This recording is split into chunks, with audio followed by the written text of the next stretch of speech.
الحمد لله وكفى وسلام على عباده الذين اصطفى أما بعد أعوذ بالله من الشيطان الرجيم بسم الله الرحمن الرحيم إن الذين كفروا سواء عليهم أأنذرتهم أم لم تنذرهم لا يؤمنون ختم الله على قلوبهم وعلى سمعهم وعلى أبصارهم غشاوة ولهم عذاب عظيم۔ بے شک جو لوگ کافر ہو چکے ہیں برابر ہے ان کے حق میں، خواہ آپ ان کو ڈرائیں یا نہ ڈرائیں وہ ایمان نہ لائیں گے۔ بند لگا دیا ہے اللہ تعالیٰ نے ان کے دلوں پر، ان کے کانوں پر اور ان کی آنکھوں پر پردہ ہے، اور ان کے لیے بڑی سزا ہے۔ کفر کے لغوی معنی چھپانے کے،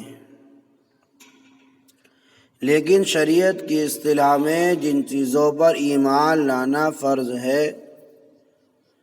ان میں سے کسی چیز کے انکار و تکذیب کا نام کفر ہے۔ اسی طرح نبی کریم صلی اللہ علیہ وسلم کی ان تعلیمات میں سے جن کا ثبوت قطعی و یقینی ہے، کسی ایک بات کو بھی حق نہ سمجھنے اور ان کی تصدیق نہ کرے، کسی ایک بات کو بھی حق نہ سمجھے اور اس کی تصدیق نہ کرے، وہ کافر کہلائے گا۔ ان آیات سے مطلق ہر کافر کو بیان نہیں فرمایا گیا، بلکہ یہاں وہ خاص قسم کے کافر مراد ہیں جن کی نسبت اللہ تعالیٰ کو معلوم تھا کہ ان کا خاتمہ کفر پر ہوگا، جن کے ضمیر ضد اور عناد کی وجہ سے مردہ اور دل سیاہ ہو چکے ہیں۔ ایسے کافروں کے بارے میں ان آیات میں پہلی بات تو یہ بتائی جاتی ہے کہ نبی کریم صلی اللہ علیہ وسلم کا ایسے کافروں کو ڈرانا یا نہ ڈرانا برابر ہے۔ یا اشکال ہو سکتا ہے کہ پھر ایسے ضدی اور معاند کفار کو احکام سنانا اور تبلیغ کرنا فضول کام ہوا، تو آپ صلی اللہ علیہ وسلم کو ایک بیکار اور بے فائدہ کام کیوں سپرد ہوا؟ اس کا جواب حضرت مولانا شریف علی تھانوی رحمۃ اللہ علیہ نے اپنی تفسیر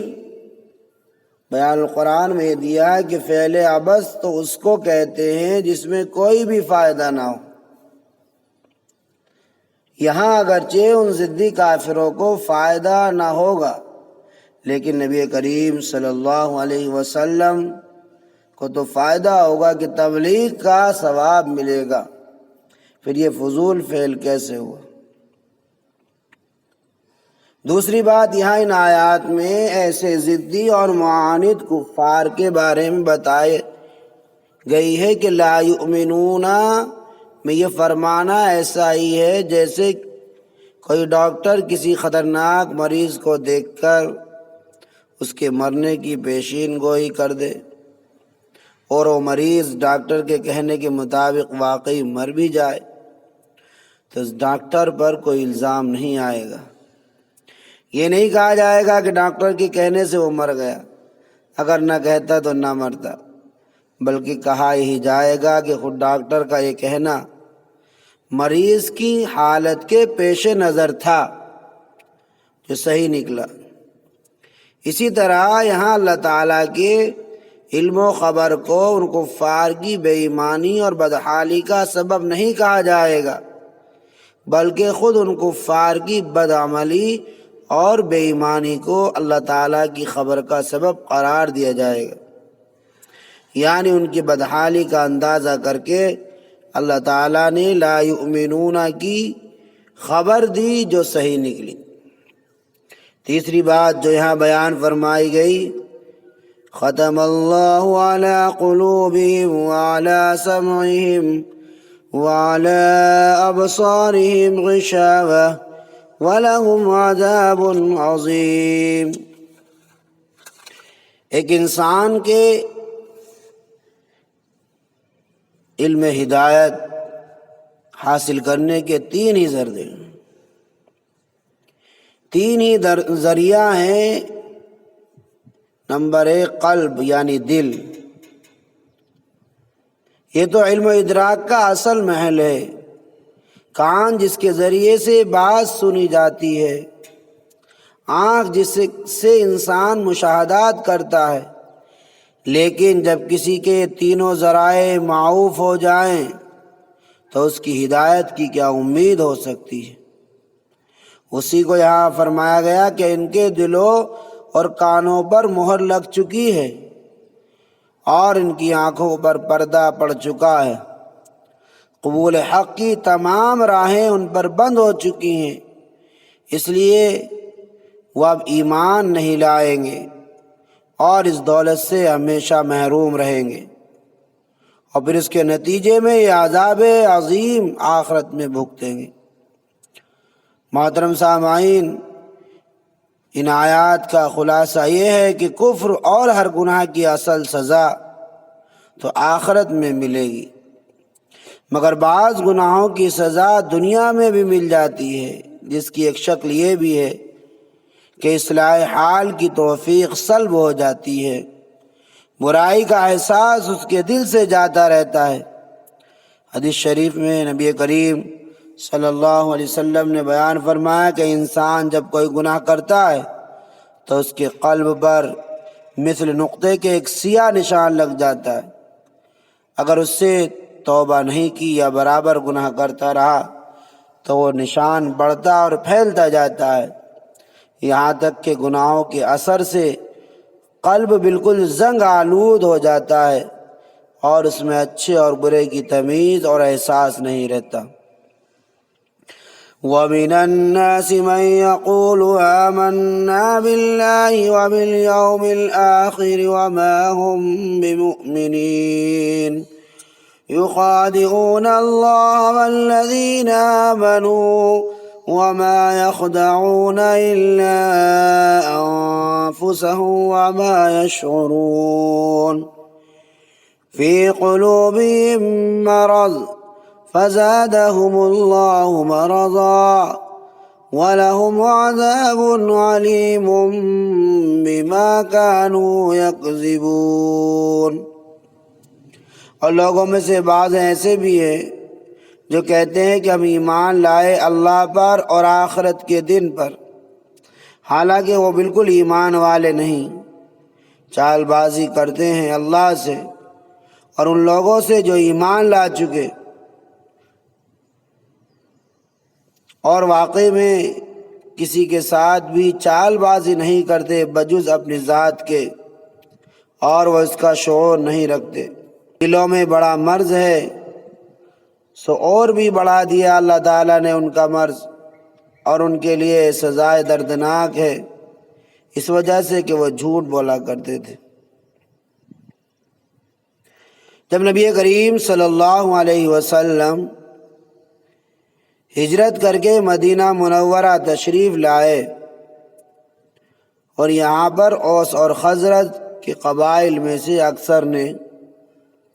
انصار مدینہ بن کر نبی کریم صلی اللہ علیہ وسلم کا ساتھ دیا، اور دونوں قبیلوں میں سے اکثر خوش نصیب مشرف با اسلام ہو گئے،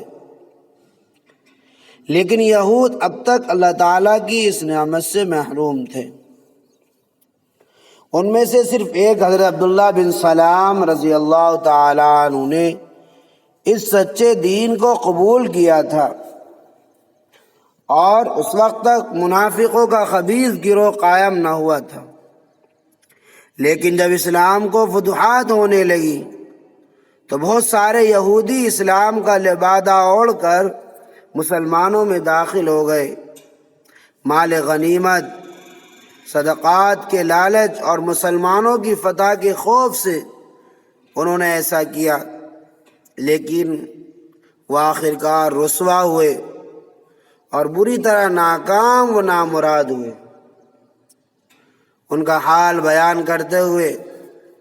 فرمایا کہ ظاہراً تو یہ کہتے ہیں کہ ہم اللہ تعالیٰ پر اور آخرت پر ایمان لائے، مگر دل سے وہ مسلمان نہیں ہیں۔ وہ اپنی اس منافقت سے اللہ تعالیٰ اور مومنین کو دھوکہ دینا چاہتے ہیں، جبکہ دراصل وہ خود دھوکے میں مبتلا ہیں، لیکن بے سمجھی کی وجہ سے آگے بڑھتے چلے جا رہے ہیں۔ آگے ان منافقین کے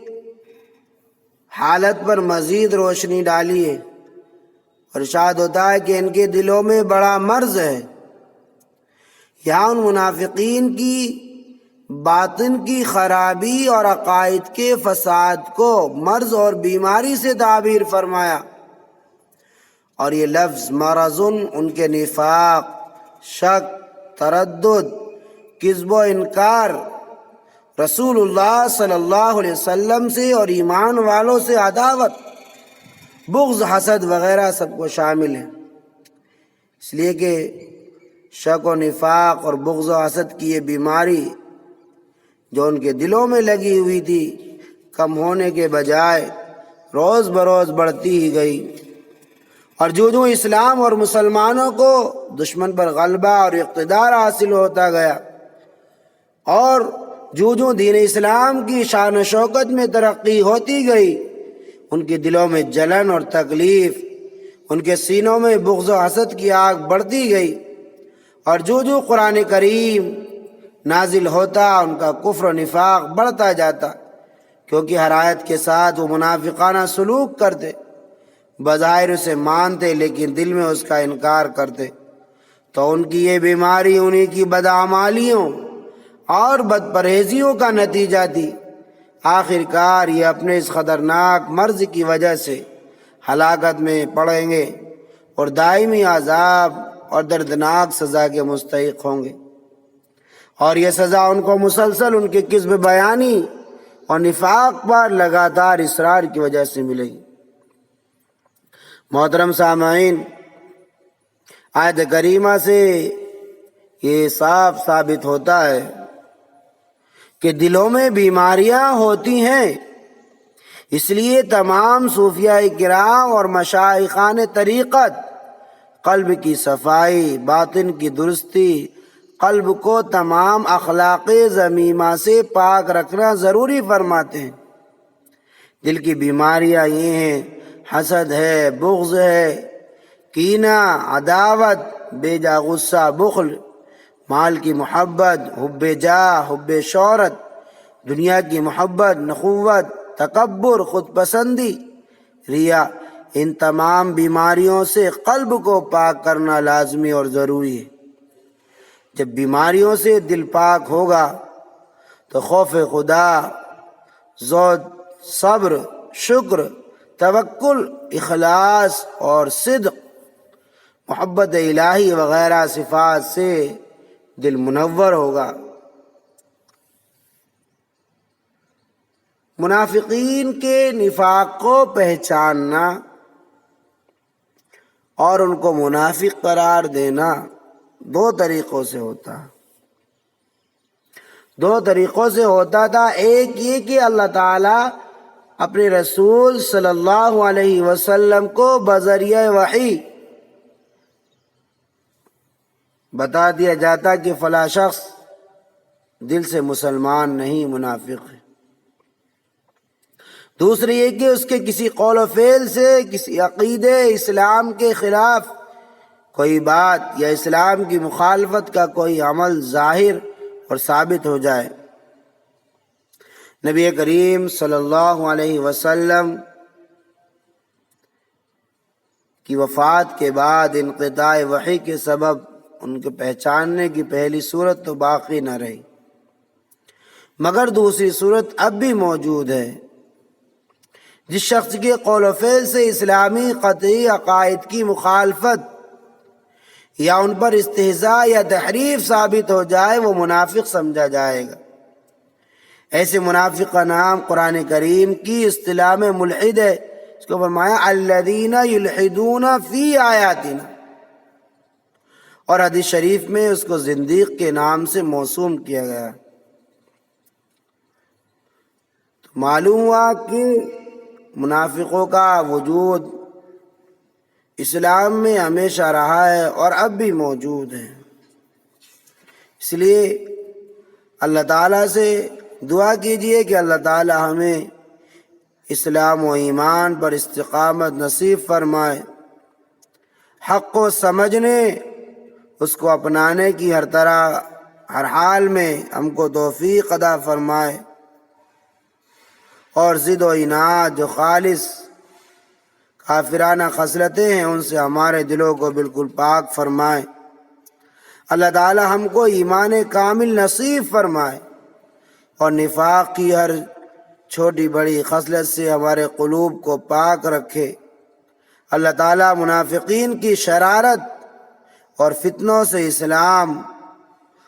کو محفوظ فرمائے۔ اللہ تعالیٰ تمام دلوں کی ظاہری و باطنی بیماریوں سے ہم کو نجات عطا فرمائے۔ آمین۔ وآخر الدعوانا الحمد للہ رب العالمین۔